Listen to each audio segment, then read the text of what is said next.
Dragi prieteni, salutare tuturor, am venit din nou la Leo și la Patroana să vedem ce se mai întâmplă aici, doar ce m-a lăsat și pe mine taxiul.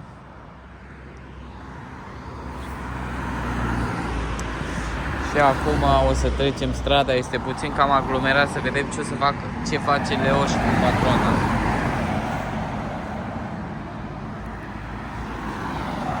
Hai să trecem. Mama, am trecut neregulamentar, mă, prieteni. Gata, am trecut. Ia să vedem dacă mașina este aceea. Da, mă, prieten, mașina este chiar în curte. Este mașina în curte. Da. Vedeți? Mașina în curte. Și acum avem reclamă de la Trendyol. Și acum o să vedem ce face Leo.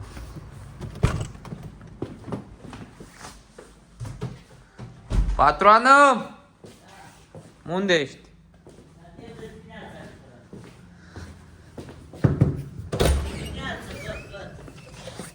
Ce faci? Ce? Nu fac niciun ban uite acasă aici. Nu faci niciun ban? Da.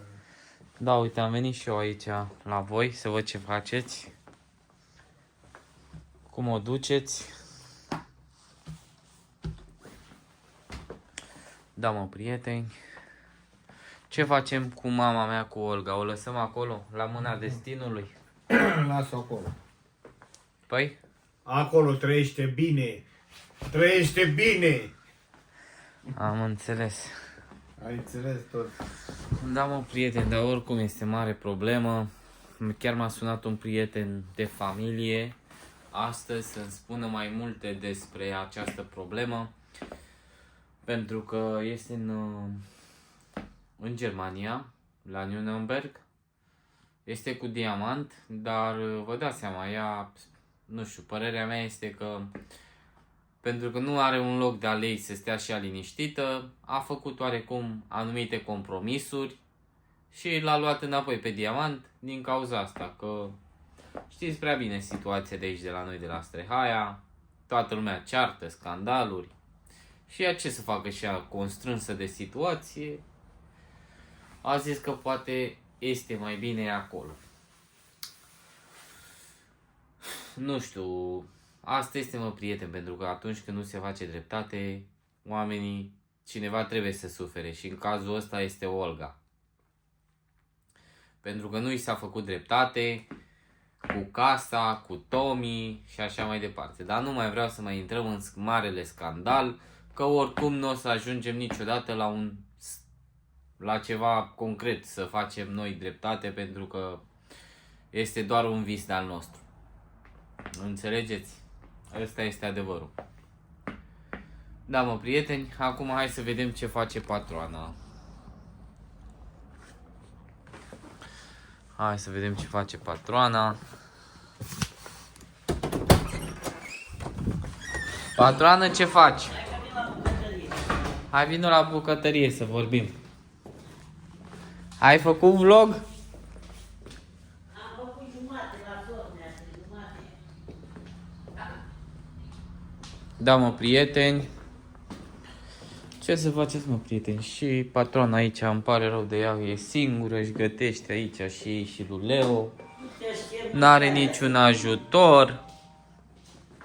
Chiar îmi pare rău și de ea. Pare rău și de mine.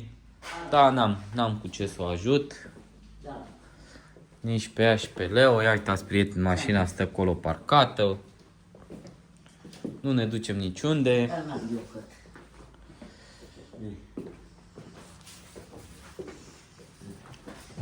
Ce e cât? Uite, veni aici să văd ce faci.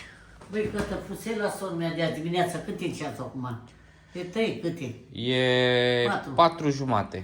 La ora asta te-ai sculat, de ce n-ai venit la biserică astăzi? Păi n-am Păi de-aia ai luat trezit. un razna, vezi de ce ai luat un razna? Ai luat un razna și faci foc în sobă, faci căldură la muiere și îi dai foc. Păi ce să fac, patroană, unde să mă împart Ea te prima? ține acasă de faci focul. Da. Ea nu zice, bă bărbate, duce să aduci bani, să faci afaceri. Lasă, patroană, oricâți bani am avea tot. Păi cum bani? Păi stai fără Tot bani, nefericiți că nu vezi că suntem. dacă n-ai bani, nu poți să trăiești. Las, de bine, de rău, Cum lasă, n-am lasă, murit lasă, de lasă, foame. pe mamă, te-ai văzut toată noaptea pe TikTok. Am văzut-o, n-ai văzut, patroană, unde Ai e. văzut luasă decizia să meargă după Bogdan, venea autocarul după ea. Patroana, este problemă mare pentru că Olga este la Nürnberg, e cu diamant și m-a sunat cineva și mi-a spus că a sunat ea la prietenul ăsta al meu și i-a zis în felul următor că vrea un loc de muncă să se angajeze, dar prietenul ăsta al meu nu poate să o angajeze decât pe un loc care îi dă 1500 de euro. Mă, lasă-mă cu munca ta. Că, de ce? Vrea și ea să fie liniștită, că Mă, n-are lasă, și nu ea mai un vrea, loc. cum vrei tu liniștit. Păi da, patroană, dar tu asta nu înțelegi. Eu nu înțeleg că ți-e nebuni. Tu înțelegi că gata, dacă face bani și e gata, e bine. Nu e bine. Ce liniște, Degeaba poți să ai câți bani ai avea. Dacă nu ai liniște, degeaba ai bani. Bă, cu liniștea ta, să ai zaba-raba. Ce liniște trebuie să ai? Mai bine, patroană, mănânci ceapă cu pâine, dar să ai liniște. Înțelege? Asta ar vrea. Dar nu are nici ea liniște, pentru că na. Tată, te va are liniște cu menajera. Are liniște. Are liniște, Da. deci îi face menajera. E liniștit. Își are lemne, are tot ce-i trebuie, Îi stă dă liniștit. menajera liniște. Da. Gata, mă, cu lemnele cu astea. Hai. Înțelegi? Mergeți cu mine sau stați Să aici? cădă da, hai, tatile mergem. dumica ta Nu, aici. rămâneți aici la Zumin sau mergeți cu Hai.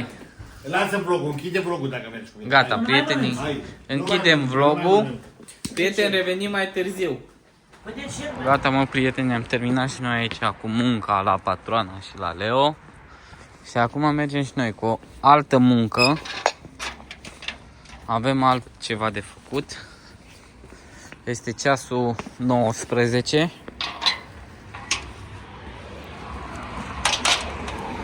Ne așteaptă și pe noi taxiul nostru.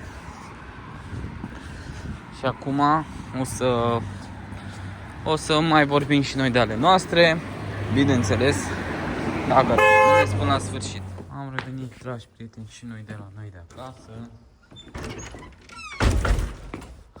Cam așa arată curtea noastră iar în iarna asta. Vedeți că nu prea mai... Deci n-a nins deloc iarna asta, nu știu de ce. Vedeți? Mamă, e un frig afară, dragi prieteni, de nici măcar nu vă imaginați. O să mergem la bucătărie să mai discutăm una alta și să-mi fac și un ceai.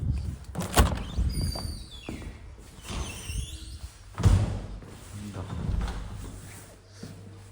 Mamă, e foarte frig la bucătărie, dar n-are nimic.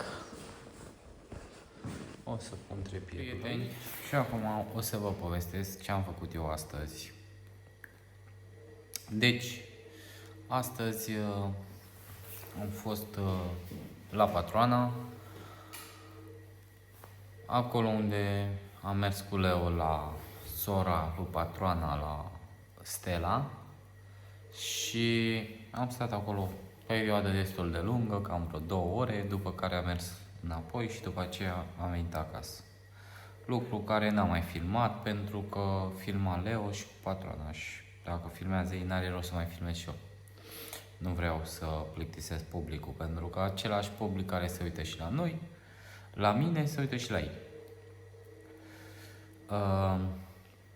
Da. Și ce vreau să vă zic? Vreau să vă zic în legătură cu acele scandaluri care se întâmplă cam în fiecare zi la noi în comunitatea romă. Și anume, scandaluri familiare care sunt doar în contextul familiei sau scandaluri între familii sau scandaluri între prieteni, cunoștințe și așa mai departe. Sunt N și fel de mii de scandaluri care se întâmplă nu numai în Strehaia, cât și la nivelul întregii țări. Problema este în felul următor, că este o întreagă epidemie de aceste scandaluri și Și au apărut foarte multe scandaluri și în mediul online. Lucru care nu este tot mai bun. De ce? Pentru că se încurajează aceste fapte de a intra în fața publicului și de a face scandal. Nu este ok din punctul meu de vedere și de acesta fac acest vlog. Nu este absolut deloc sănătos aceste lucruri. Da. Am vrut să merg astăzi pe la Ursu, dar n-am mai mers pentru că am vrut să-l lași pe el să mai stea și liniștit. Probabil are și nevoie de mai multă liniște după toate cele ce s-au întâmplat. Așa. Cât referitor despre mama mea, Olga, nu știu ce o să facem de acum încolo. Asta este. Nu poți să ai stăpânire pe nimeni. Dar un lucru este cert despre mine, când vine vorba despre mine, o să fac ceea ce vreau și nimeni nu o să-mi pună pedice, și anume să fac ceea ce vreau. Și tot ceea ce vreau este să stau liniștit, fără să am implicare sau să mă amestec în vreun scandal. Da. Am văzut că, da, foarte multă lume aici pe YouTube-ul meu vorbesc urât la adresa mea, ori la adresa mea, bine, urât, critică, să spunem așa. Avem foarte multă critică, lucru care pe mine, vă spun sincer, mă cam obosește. Mă obosește foarte mult. De ce? Pentru că nu este prima dată când mă întâlnesc de aceste critici. Și vă spun sincer că m-am cam săturat să tot auzi aceleași critici de fiecare dată. Pur și simplu, mă, prieteni, suntem și noi oameni normali, ca toți oamenii.